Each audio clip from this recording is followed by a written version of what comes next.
रिश्तों को शर्मसार कर देने वाली एक सनसनीखेज वारदात, जिसमें एक नाबालिग लड़की अपने सगे भाई की लाश पर फूट फूट कर रो रही होती है। उसके माता पिता का भी अपने बेटे की लाश पर रो रो कर बुरा हाल था। तो नमस्कार, आदाब, सत श्री अकाल साथियों। मैं नितिन सिंह यादव, नितिन का सफर चैनल से।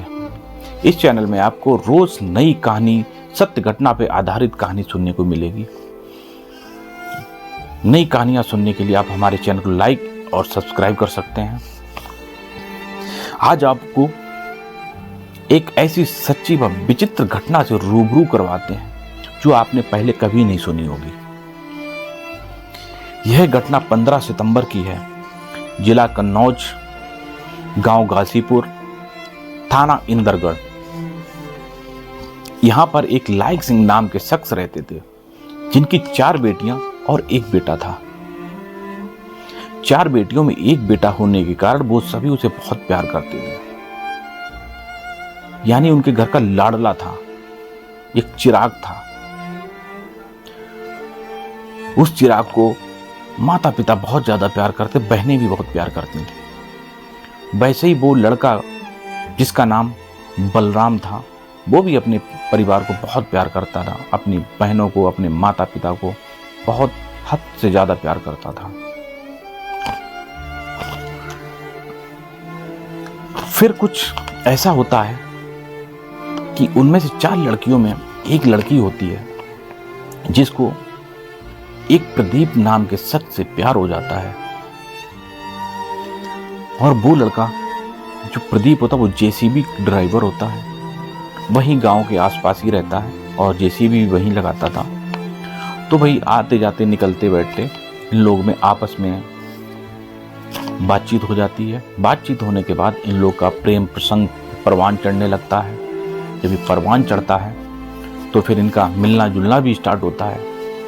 एक दूसरे से चोरी छुपे मिलते थे, कहीं बाग में जाते थे, बमूर के जंगलों में मिलने जाते थे, खेत में दवाई लेने के बहाने मिलना होता था। खेत में जाने के बहाने भी ये लोग मिलते थे आपस में, और जो मर्जी है अपनी हसरतें पूरी करते थे। जब इनका मिलना जुलना स्टार्ट हो गया और इस कदर स्टार्ट हो गया कि ये एक दूसरे के बिना रहना भी इनका मुश्किल होने लगा, खासकर लड़की का। तो एक बार लड़की के माता पिता, भाई सभी एक शादी में, समारोह में गए हुए थे। तो लड़की ने प्रदीप को मिलने बुलाया। जब मिलने बुलाया, प्रदीप भी रात के 12-1 बजे मिलने आया। तो लड़की को अकेला देखकर उसे अब उसकी बाहों में भर लिया। बाहों में आते ही लड़की बोली, मैं तुम्हारे बिना नहीं रह सकती, मैं तुमसे शादी करना चाहती हूँ। लड़का भी बोला, प्रदीप भी बोलता है कि हाँ, मैं भी तुमसे शादी करूँगा। फिर उसके बाद दोनों ने अपनी हसरतें पूरी की। ये हसरत पूरी करने के बाद लड़की को लड़के की लत लग जाती है। वो उससे मिलने बिना नहीं रह पाती है। जब वो उसके बिना नहीं रह पाती है तो मिलने की जुगत करने लगी, कोई ना कोई बहाने ढूंढने लगी कि कैसे मिला जाए। एक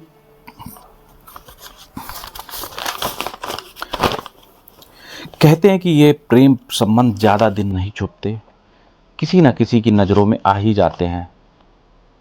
तो बताते हैं, इनके प्रेम संबंधों की भनक लड़की के भाई बलराम को लग गई थी।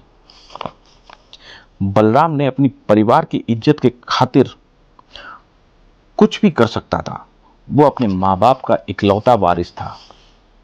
बलराम अपने घर का लाडला बेटा था, जो अपनी बहनों को भी बहुत प्यार करता था और अपनी इज्जत के लिए वो अपनी जान तक दे सकता था।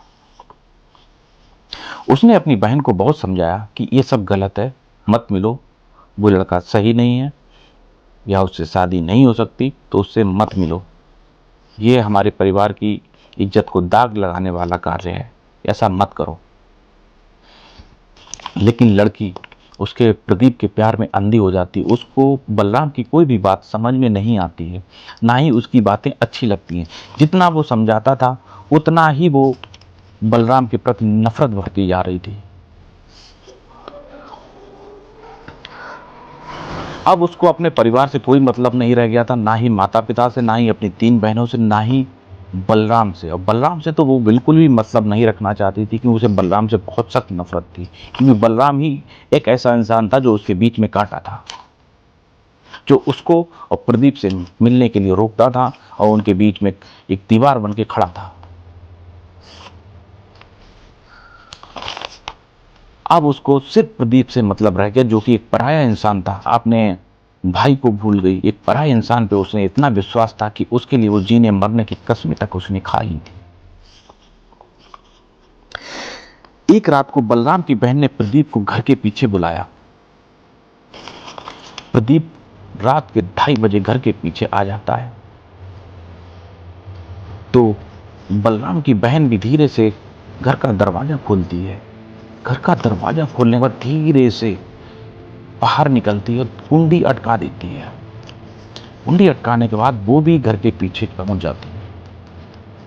दोनों एक दूसरे को गले लगा लेते हैं और वहीं वो प्रदीप जो है वहां पे अपने बिस्तर लगाया था, तो बिस्तर लगाने के बाद वो वहीं पे हम बिस्तर हो जाती हैं और अपनी अपनी हसरतें पूरी करती हैं।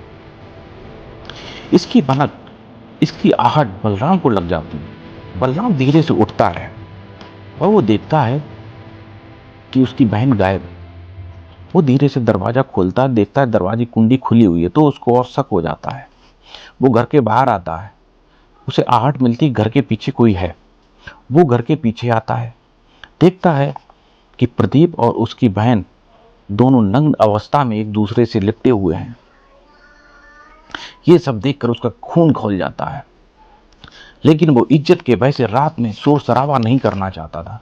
उसने दोनों को चुपचाप से डांटा और प्रदीप को धक्का दिया और भगाया उसको वहां से, और उसको धमकी दी कि आज के बाद यहाँ पे दिखना नहीं। और फिर उसने घर जाके लड़की को भी बहुत डांटा, बहुत डांट लगाई कि आज के बाद उससे मिलना नहीं, और गाली गलौज किया। ये सब होने के बाद बलराम की बहन के अंदर बलराम के प्रति इतना गुस्सा, इतनी नफरत भर गई थी कि उसको वो जैसे ही, अगर उसको लग रहा था कि वो चाहे तो अभी इसको मार दे, जहर दे उसको खाने में, लेकिन वो रुक गई। अब बलराम ने अपनी बहन का घर से निकलना, बैठना बिल्कुल बंद कर दिया था। यही वो बड़ी गलती रही जो बलराम की मौत का कारण बनी, क्योंकि इससे बलराम की बहन के दिल में बलराम के प्रति इतना ज्यादा गुस्सा भर गया था, इतना ज्यादा नफरत हो गई थी कि वो फूटी आंखों से नहीं सुहा रहा था। अब उनका मिलना जुलना बंद हो गया था, बात होनी बंद हो गई थी। किसी तरीके से प्रदीप ने चोरी छुपे एक मोबाइल बलराम की बहन को दे दिया, जिससे फिर से वो अपनी बातें करने लगे। अब वो एक दूसरे से शादी करना चाहते थे, एक दूसरे के बिना नहीं रह पा रहे थे। उनके बीच में सबसे बड़ा कांटा था वो बलराम था। तो लड़की बोली कि बलराम के रहते हम लोग आपस में नहीं मिल सकते, ना ही शादी कर सकते हैं। फिर कुछ ऐसा घटित होता है कि दोनों ने बलराम को मारने की, बलराम को ठिकाने लगाने का प्लान बना दिया। एक बहन ने अपनी भाई को जान से मारने का प्लान बना दिया। इस कलयुगी बहन ने, हत्यारिन बहन ने अपने भाई को, जो कि अपने परिवार का अकेला वारिस था, उसका अकेला भाई था, उसको मारने के लिए प्लान बना दिया। मेरा तो यही सोच के मेरा दिल जो है इतनी तेज धड़कने लगता है, इतना सुन के। कैसी बहन होगी वो। जब दोनों ने एक प्लान बनाया तो प्रदीप ने, जो उसका दोस्त था राम, उसको भी शामिल किया और उसको बोला कि तुम मेरा साथ दो, मैं तुम्हें जो भी पैसा आएगा मैं उससे तुम्हें पैसा दूंगा और हमारी दोस्ती बहुत लंबे समय तक चलेगी। जो भी उसने लालच दिया हो राम को, वो अपने साथ कर लेता है। अब ये एक लोग प्लान बनाते हैं, दोनों प्लान बनाते हैं, बलराम की बहन और प्रदीप। वो प्लान होता है कि रात में बलराम की बहन पेट दर्द का बहाना करती है, बोलती मेरे पेट में बहुत तेज दर्द हो रहा है, मुझे दवाई लेने जाना है। प्रदीप बोलता है मैं लेके आता हूं, तो बोली नहीं, मैं भी साथ चलूंगी। तो प्रदीप अपनी बाइक उठाता है, बाइक उठाकर अपनी बहन को पीछे बिठालता है और चल देता है दवाई लेने। उस रास्ते पर ढेर सारी बमूर थी, जंगल था और पास में नहर भी थी। वो रास्ता जो है निकलता खैर नगर के लिए निकलता है, तो वो रास्ता नहर होते हुए निकलता है जहां पे पुल था। वो जैसे ही रास्ते में आगे पहुंचते हैं, जंगल आता है, नहर आ जाती है, तो उसकी बलराम की बहन बोलती है कि भैया मुझे पेशाब आ रही है बहुत तेज। तो बलराम वहीं गाड़ी रोक देता है। गाड़ी रोकने के बाद वो पेशाब करने चली जाती है, लेकिन तभी वहां पे पहले से घात लगाए हुए प्रदीप और रामू बाहर निकल आते हैं। बाहर निकलते ही वो बलराम के ऊपर टूट पड़ते हैं, चाकुओं से हमला कर देते हैं। जैसे जैसे वो संभल पाता है, पीछे से एक ऐसा बार होता है चाकू से, वो बार कोई और नहीं उसकी बहन करती है। ये देखकर बलराम घबरा जाता है, उसकी आंखों से आंसू आ जाते हैं। वो रोने लगता है कि बहन तूने क्या किया, तूने अपने भाई के ऊपर चाकू चला दिया। मैं तो तेरी इज्जत के लिए तुझे मना करता था, अपनी घर की इज्जत के लिए मना करता था, मैं तो इज्जत बचाने के लिए मना करता था। बहन तू कैसी है, क्या किया तूने। इतना कहते ही बलराम बाइक से नीचे गिर जाता है और तीनों के तीनों उस पर टूट पड़ते हैं। बेचा बलराम अकेला क्या करता। उसकी बहन ने चाकू से उस पर 7 बार किए और गप उस पर घोंपती रही। जब तक कि बलराम की मौत नहीं हो जाती, तब तक वो बलराम पर चाकू से वार करती रही। जब बलराम मर जाता है तो तीनों उसकी लाश को ठिकाने लगाने के लिए उसकी लाश को नहर में फेंक देती हैं। जब उसकी लाश नहर में फेंक देते हैं और उसकी बाइक होती है उसको भी नहर में डाल देते हैं। घटना को अंजाम देने के बाद सभी अपने अपने घर चले जाते हैं और बलराम की बहन भी अपने घर चली जाती है। सुबह गांव के लोग निकलते हैं तो उन्हें वहां बाइक पड़ी हुई दिखाई देती है, जो कि बाइक सुनसान जगह पे पड़ी थी, लावारिस थी। तो इसकी सूचना पुलिस को दी जाती है। पुलिस वहां आती है, छानबीन करती है और बाइक नंबर देखकर पता लगाती है कि ये बाइक किसकी है। तो बाइक के नंबर से पता चलता है कि ये बलराम नाम के शख्स की है, जो कि पास ही के गासीपुर गांव का है। इसकी खबर गांव में उसके परिवार को दी जाती है। तो परिवार वाले आते हैं, उसकी बाइक देखते हैं और वो वहां पे रोना चिल्लाना स्टार्ट कर देते हैं।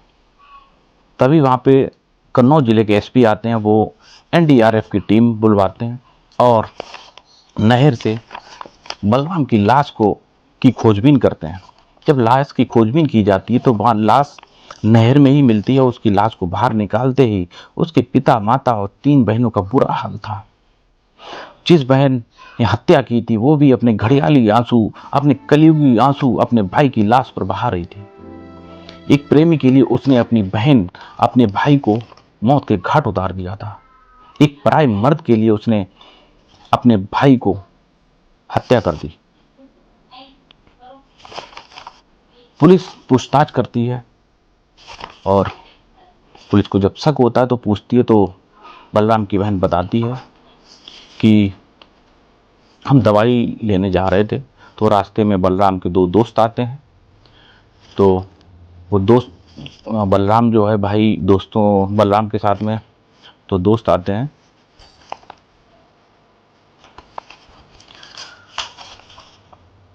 जब हम दवाई लेने जा रहे होते हैं तो रास्ते में बलराम के 2 दोस्त मिलते हैं। बलराम अपने दोस्तों के साथ चला गया और मुझे घर जाने के लिए बोल दिया, तो मैं घर चली आई।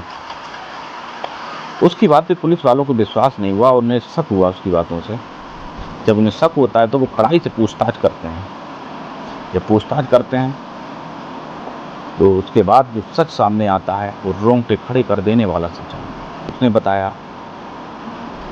प्रदीप का नाम और रामू का नाम लिया। तो उसके बाद प्रदीप और रामू की गिरफ्तारी होती है। फिर दोनों से पूछताछ होती है तो वो बताते हैं कि मैं और प्रदीप आपस में प्रेम करते थे, जिसकी दीवार और बीच में काटा था हमारा भाई। उसकी वजह से हम लोग मिल नहीं पा रहे, तो ना ही शादी कर पा रहे थे। इस वजह से हमने प्रदीप बलराम को मौत के घाट उतार दिया। देख सकते हैं ये कितनी घिनौनी वारदात है। पूरे गांव में हर जगह थू-थू होने लगी उस लड़के की, लेकिन उसको कोई फ़र्क नहीं पड़ा, ना ही उसके एक भी आँसू आए।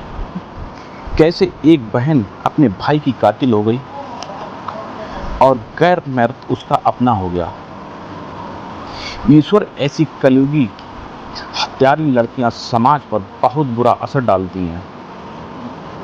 हम और आप अपने बच्चों और समाज को जागृत करें और सही शिक्षा जरूर दें, ताकि समाज में ऐसी घटनाओं की पुनरावृत्ति ना हो पाए। बाकी आप सब अपना ख्याल रखिए, स्वस्थ रहिए, हंसते मुस्कुराते रहिए और अपना ख्याल रखिए। मिलते हैं फिर आगे एक नई कहानी में। इसी के साथ जय हिंद, जय भारत।